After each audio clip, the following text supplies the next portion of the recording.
Franklin County prosecutors are taking the fight against gun crime into the courtroom. NBC4's Jamie Ostroff is here with details on a new policy that they hope will make our community safer. Jamie?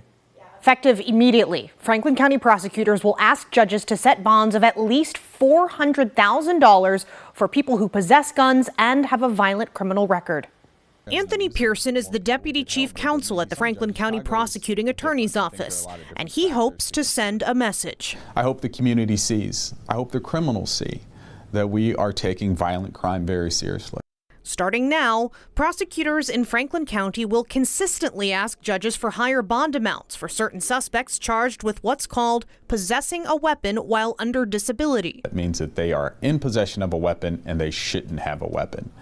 Now that being disqualified from having the ability to carry a firearm, there are lots of things that can do that, but what we are focusing on is if you have a violent felony 1 or felony 2 offense. If a person with a gun has been previously convicted of a more serious violent crime, prosecutors will ask that they be held on a minimum $400,000 bond. And it could go up depending on other factors, such as the severity of their prior crimes, the recency of their prior crimes, things like that. The goal is to keep those suspects in jail and off the streets while they await trial. Part of bond is to ensure that people come to court, but it's also public safety.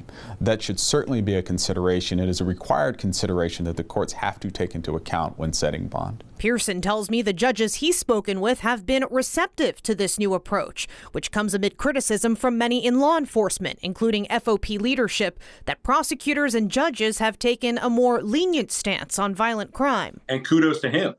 He's sending a clear message. If you come to our city, if you come to our county, and you're a violent offender who has a gun illegally, who's not supposed to have a gun in the first place, you're looking at a minimum of $400,000 bail recommendation. I think we're off to a great start. I asked Pearson how he arrived at that $400,000 amount, and he said he and his team went over decades of prior prosecutions in Franklin County, then arrived at a number that he hopes will act as a strong deterrent.